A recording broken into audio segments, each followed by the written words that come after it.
Chapter 9. The Man in Spectacles. "Burgundy is a jolly thing," said the professor, sadly, as he set his glass down. "You don't look as if it were," said Syme. "You drink it as if it were medicine."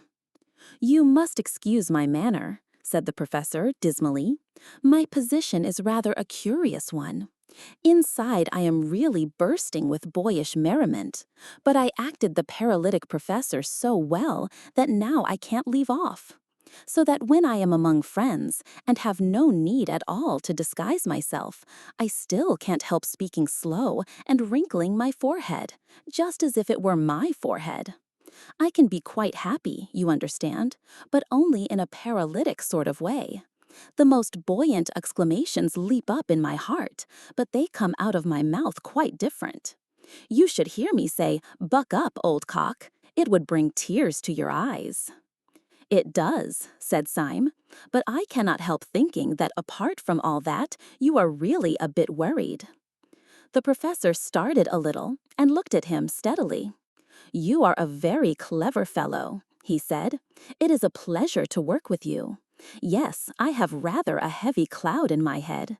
There is a great problem to face."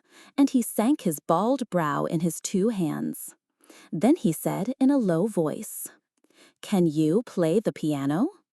"Yes," said Syme in simple wonder. "I'm supposed to have a good touch."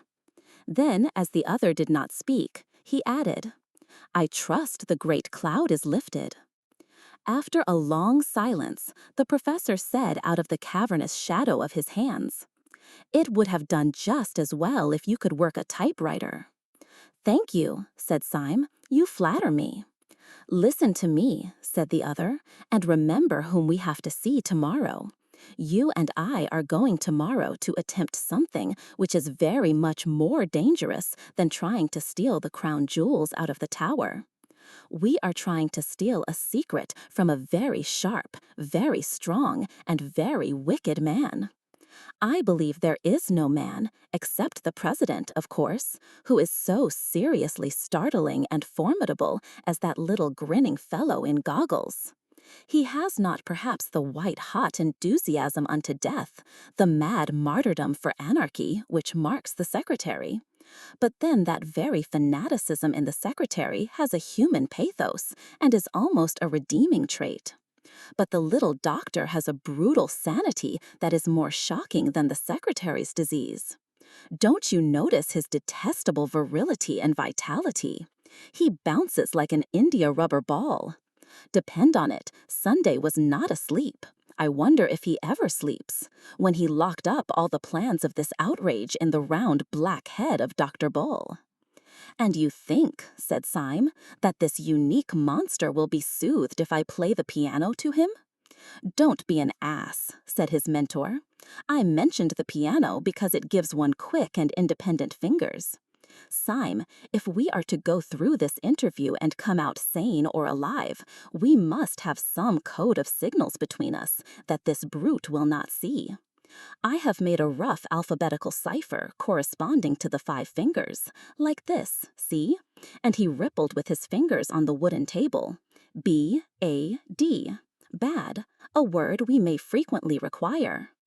Syme poured himself out another glass of wine and began to study the scheme. He was abnormally quick with his brains at puzzles and with his hands at conjuring, and it did not take him long to learn how he might convey simple messages by what would seem to be idle taps upon a table or knee. But wine and companionship had always the effect of inspiring him to a farcical ingenuity, and the professor soon found himself struggling with the too vast energy of the new language as it passed through the heated brain of Syme.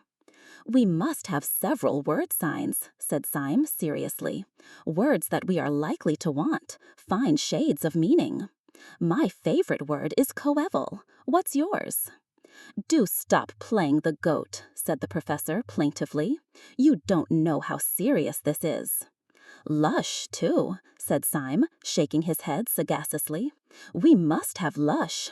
Word applied to grass, don't you know?" "Do you imagine," asked the professor furiously, "that we are going to talk to Dr. Bull about grass?" "There are several ways in which the subject could be approached," said Syme reflectively, "and the word introduced without appearing forced.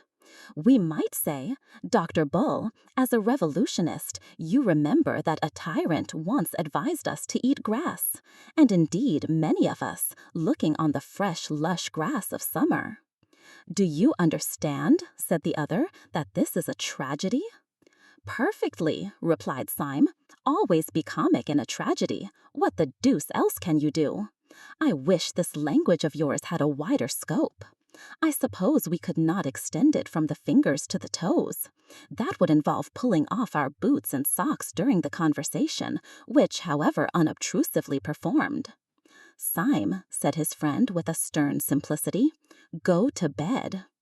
Syme, however, sat up in bed for a considerable time, mastering the new code. He was awakened next morning while the east was still sealed with darkness, and found his gray-bearded ally standing like a ghost beside his bed. Syme sat up, blinking, then slowly collected his thoughts, threw off the bedclothes, and stood up. It seemed to him in some curious way that all the safety and sociability of the night before fell with the bedclothes off him, and he stood up in an air of cold danger. He still felt an entire trust and loyalty towards his companion, but it was the trust between two men going to the scaffold. "Well," said Syme, with a forced cheerfulness as he pulled on his trousers, "I dreamt of that alphabet of yours. Did it take you long to make it up?" The professor made no answer, but gazed in front of him with eyes the color of a wintry sea.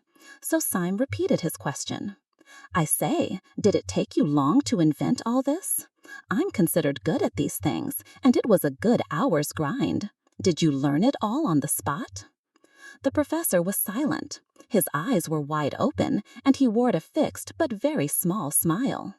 "How long did it take you?" The professor did not move. "Confound you, can't you answer?" called out Syme, in a sudden anger that had something like fear underneath. Whether or no the professor could answer, he did not. Syme stood staring back at the stiff face like parchment and the blank blue eyes.